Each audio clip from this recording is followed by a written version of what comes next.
Alright, so we're back on our it's the next day. We had to take a break. We're back on our very budget-friendly, cost-nothing $350.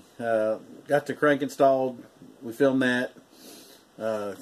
Crank turns very nicely. Clearance is all worked out right at about 2.5. Now we're going to flip this over and start putting rods. Even though these cylinders have been cleaned and cleaned and cleaned and cleaned and cleaned, we really need to clean them again. And I'll show you how I do it. I mean, it's not rocket science. But don't just assume because you cleaned them and had the bag on it that they're not going to be nasty. I see lint in them right now. So I'm going to use just regular old paper towels and some carburetor cleaner and give that a spray. And then we're going to wipe these things out. The thing is that I can't stress this enough. The cleanliness part is the most important thing on any engine build. I don't care if it's a budget engine build or if it's a high dollar build, doesn't matter. You want it to be, whatever you're working on, to be extremely clean. I know y'all are seeing this. That is actually stains. And yes, there's a little surface rust in here, and that's not going to hurt a thing. What we're mainly concerned with is our machine parts. Now, I didn't hot tank this block except for when I built it the first time. When I built it the first time, I did hot tank it. The engine spent its life in a race car. The lifter bores are hard to clean. You just want to make sure that they're not dirty and that they don't, I mean, they're hard to clean at this stage when you've got the camshaft in it. Now I will make sure there's nothing in there. I see a little surface rust in there, which is alright, but you test the lifters. If they don't slide in, don't force them. Those lifters need to go in and turn. Basically, they need to fall down in that hole under their own weight. If they can't do that, there's a problem, and you need to fix it, because if you don't fix it, the cam, on a flat tabbet cam especially, the cam's going to go flat. It's not, if those lifters cannot spin freely, that camshaft, when you fire it, is going to go flat immediately. So, I'll say I didn't warn you. Anyway, now that I've got those clean, I'm going to oil them, and there's no rocket science. And the way I do this, it doesn't matter which bank you start on or whatever you can. Doesn't really matter, but I'm going to start on this side and start with number 2, and I'm going to oil the cylinders with a light oil. You can use dry, dry break-in lube on them, on the cylinders if you want to. I don't really like that stuff. A good light-bodied oil to help the ring seat, to me, is automatic transmission fluid or even Marvel's Mystery Oil. That's kind of been my go-to for almost 28 years now, and I just, fold them up like so. Take your light-bodied oil, which I don't know if that's even in the camera, yeah. And I pour a little on here and kind of let it soak in.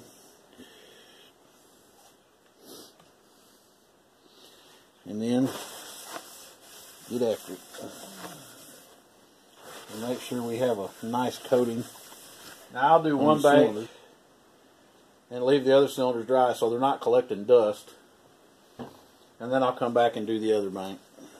And I'll lube it up before I do it. I've got these two, I call them rod condoms. They're going to slide on here. I think that's in the camera. I'm going to take I'm going to go ahead and wipe these bearings out one more time before I oil them, just out of habit, so make sure they're clean. Now we're going to take, and I'm going to set the piston rings the way I like them, which, if this is the front of the engine and this is the spark plug side, I like to set the oil rings, the the gap on either side of the piston for the expander. And the oil ring rails, I like to put one on one side, one on the other. I take the second ring. I'm always making sure that I got the bevel up on the top ring and the bevel down on the second ring. And I face the second ring towards the spark plug, the top ring away from the spark plug. And then what I do is I oil the inside of the wrist pin on both sides. I oil here and here. And I flip it over here and here, and then kind of work that in, and make sure that it's, you know, got oil in there. But before I do any of that, now I use these ring compressors. If you don't have these, the old squeeze type, the collar type, which here, I'll go get one. I used these for years. I haven't used this one in probably 15 years. They work okay. If that's all you can get, a better alternative, this one right here. Now this one, it works pretty good. You adjust it here, you can adjust it here. You got, you know, different places you can. Oops. If I can get it apart.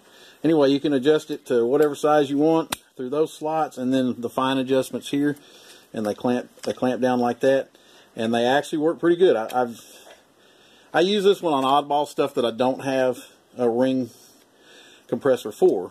I use it, oh, I don't know, maybe once or twice a year on something. The other ones you can get on Amazon, I got this is Snap-on here, but is these. The way these work, you'll take you just put this around the piston here. Let me get the 4-inch one. Okay. So the way this one works, it works pretty good. You just slide this over the rings like so, and you put these pliers on here like so. Got to hold that flat, and there is a top and a bottom to this. Got to make sure it's orientated the right way. Anyway, and then, you know, which of course I've got it upside down. But if you look, there's a bottom on these, and it's taped. The thing is tapered to one side. It's not really tapered. It's just the way you see these are offset, and they put more pressure on the bottom than they do on the top. These can be kind of cumbersome to work with, but probably if you don't want to buy these. Now I've got these in actual bore sizes like 4-inch, 4030, 4040, 4060, 4125, and you know, stuff like that. And for big block Chevrolets, I got the actual standard size. 4080 I don't have, so I have the adjustable one. And these work perfectly fine. I actually prefer these because I can adjust the tension that I want. And I really like these. You can get these at Summit or Jegs. I don't remember where I got this one. I have a whole set of these that go all the way up to 6 inches. And I got those from Speedway years ago. But I've had great luck out of them. This one I think I got from Jegs. You can see how wore out it is. But these, like I say, these work, and you can get these on Amazon, and you get a whole set of them if you're going to do several different engines. And then you just, you know, you just put it in there and tap it in. You know, just like you would. Matter of fact, I think I'll use this just to give you a demonstration on this one cylinder. And then we'll use this one on the next one. So, I got the ring set. One thing about these ring compressors right here is you want to try to make sure that you don't get, and I did, you don't want to get it in the in a ring groove. You want to make sure it's, when you set it down to the side or kind of off to a corner so that it's not on a gap, because the gap will try to hang up on the board. Alright, now I'm going to go ahead and oil the wrist pin. I'll do it, I normally don't do it over the engine, but I oil here. Well, I say I'm going to. There we go. I oil here, here. I kind of let it roll around, and I slide it over. I oil the wrist pin on this side, on this side, and then I kind of work that in there, back and forth, make sure it's got plenty of oil. Then I oil the bearing.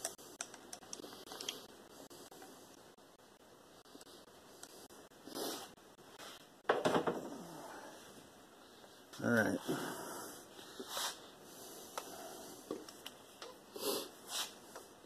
You want the crank straight down, of course. You want to make sure you're not going to hit anything. Now, if you notice, these pistons are fly cut. I fly cut these years ago for extra valve relief for a bigger camshaft. And, you know, in this particular engine, I could have put the pistons on either side, and that didn't really matter, but I'm going to put them the way they went. So.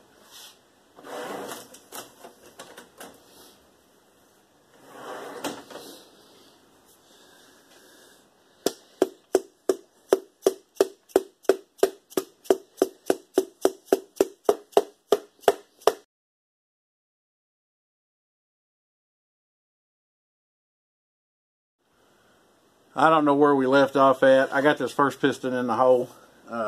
Hopefully I got the footage of using that other ring compressor. Right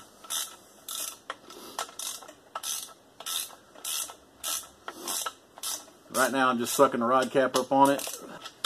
I'm going to snug it down and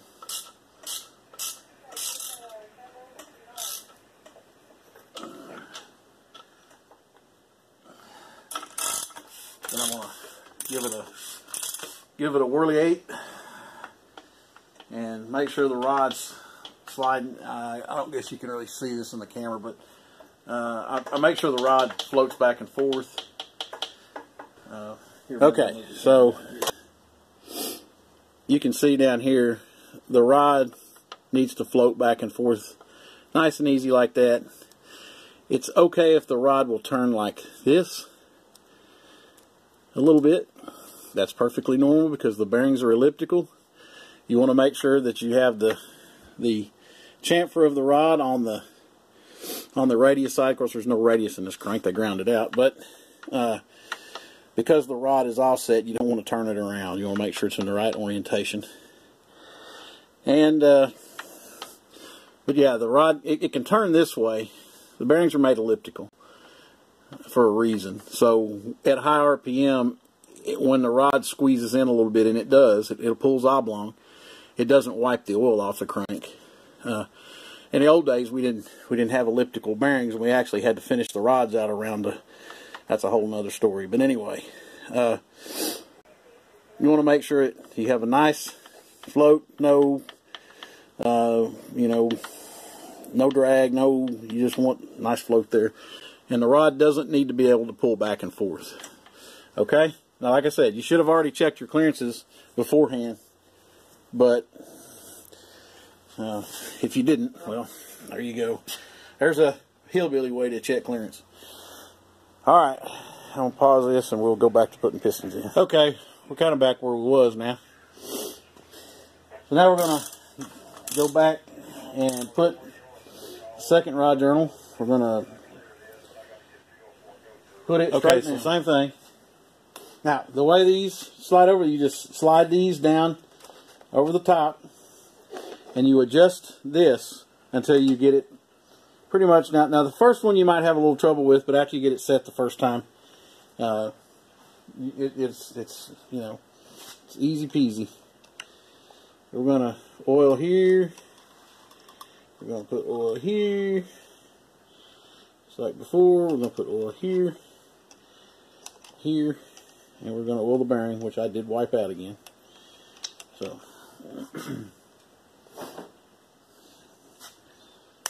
I'll work that. Make sure our piston's oriented right.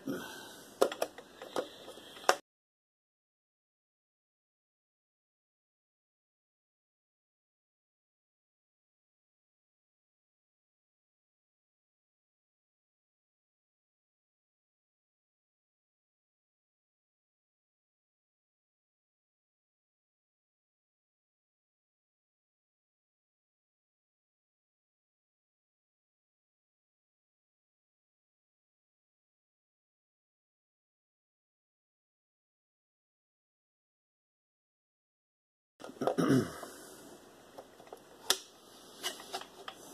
I might have a little trouble with this one because, like I said, I just adjusted that. Nope, went right on in. That's why I use these. These are so much easier than trying to fiddle around with the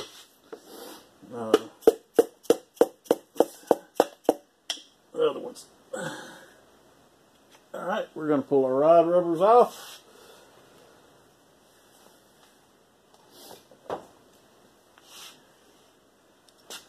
We're going to use a clean towel to wipe the bearing out again.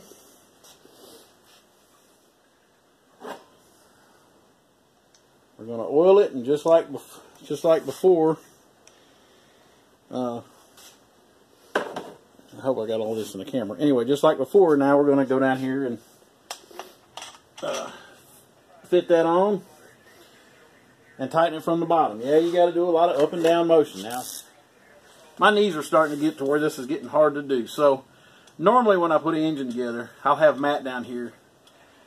I'll put them in, and Matt will be down here taking the rod rubbers off and putting the caps on, tighten them up, or if they're cap bolts, he'll put the caps on, tighten them up, snug them up, and then we flip the engine over and torque everything up, because I go ahead and assemble everything before I torque it all up,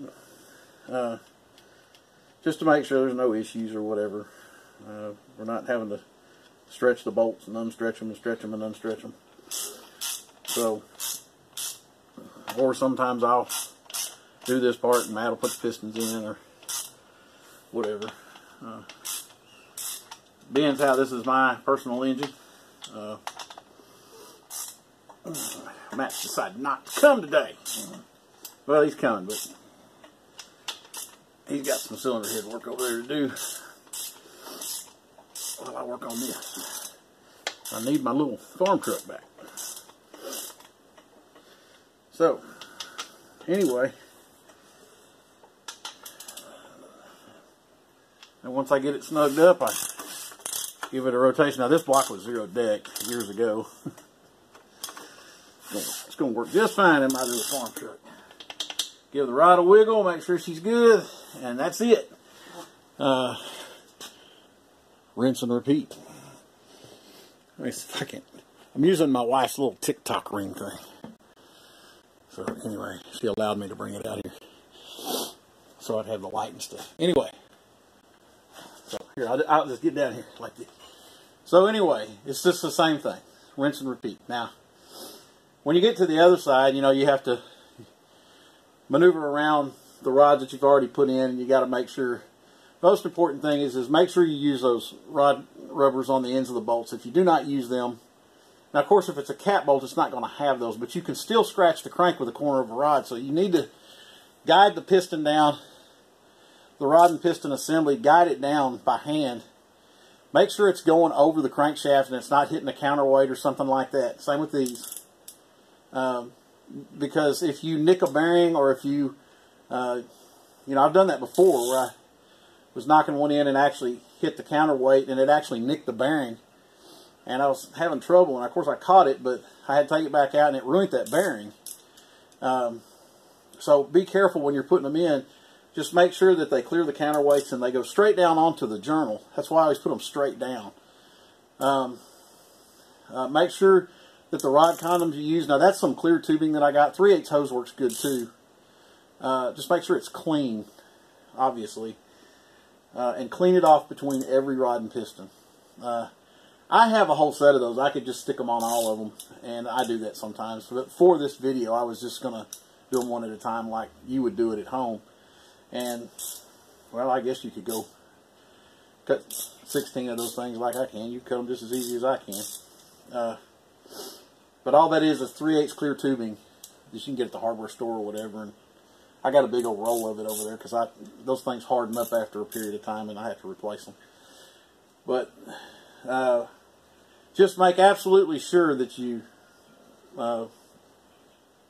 check your clearance, check everything as you go. So when you put the other side in, is when you start running into, maybe if you're going to have side clearance problems, whatever. That's why I just tighten them up by hand.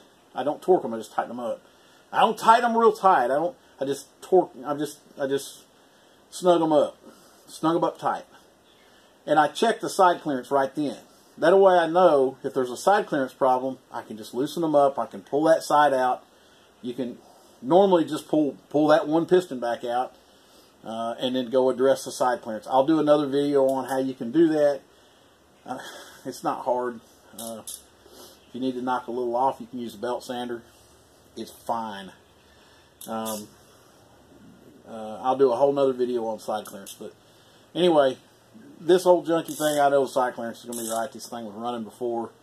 I haven't checked the side clearance on it, but I know it's going to be right. I will check it, but like I say, it ran 2 seasons in a dirt track car, so I figure it'll do just fine in my pickup.